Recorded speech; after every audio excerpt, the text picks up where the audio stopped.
We chose this link as it was a Stanford University resource and likely to contain good information. The page provides a brief introduction to PLSQL, along with a tutorial that is separated into 8 parts.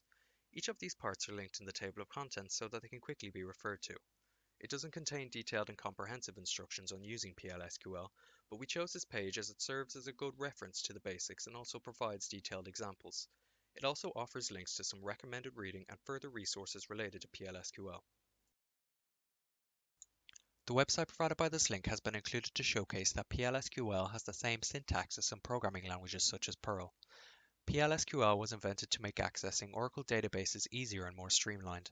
It is a highly structured programming language which makes querying databases easier than it used to be, such as selecting certain components of the database and using the where clauses and nested instructions to make the access of information easier. Its functions are stored in an Oracle database in compiled form, which means that it takes a shorter amount of time to execute the code. The website provided by this link has been included to showcase that PLSQL is vulnerable to the same old problem plaguing normal SQL queries. SQL injection is a very basic problem that can nonetheless cause a lot of distress to any programmer trying to prevent it.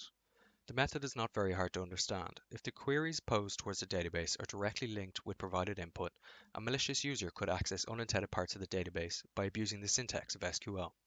Sanitation of your input is the most useful solution towards the problem, but covering all cases is not always easy. PLSQL faces the same problem since the values used in those procedures can also cause leaks in information or execution of unintended commands.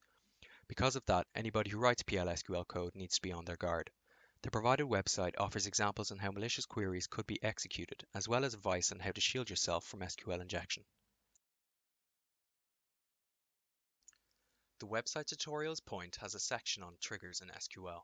It provides an introductory tutorial on triggers with an overview on how they are useful. It gives step-by-step instructions on creating triggers and how to implement them. This is a useful bookmark for learning about triggers as it gives a simple and clear overview and explanation of what triggers are in an easy to understand format. The website is also a useful guide with simple examples and demonstrations of how they are used. However, if you want to get a deeper insight into triggers, one would have to search for a more detailed documentation on this topic. We chose this documentation for a number of reasons. Firstly, it is an Oracle website, so we can be sure that the information is valid. Secondly, the layout of the website makes it very user-friendly to find the specific information that is needed. All topics are clearly linked at the beginning of the page, and any additional information that is needed and is not covered in the explanation is linked and sourced.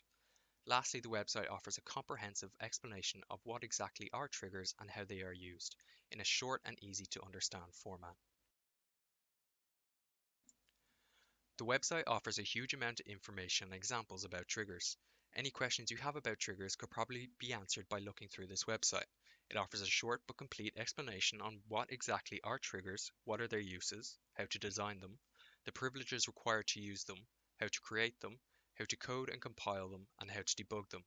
It also has a full list of attribute functions that can be used once a trigger is fired, along with concise code examples that make the information very easy to understand. Philip Greenspun's online textbook contains a detailed chapter on SQL triggers. Greenspun's textbook is extensive and well documented with example tables in SQL code. It is a part of a broader SQL webbook aimed for so-called web nerds, that being novices to SQL and database topics such as ourselves. The author self-references the book as well as providing auxiliary web links and contains suitable background material for additional further reading. The author also encourages his readers to contact him via email for questions relating to the textbook or topics provided.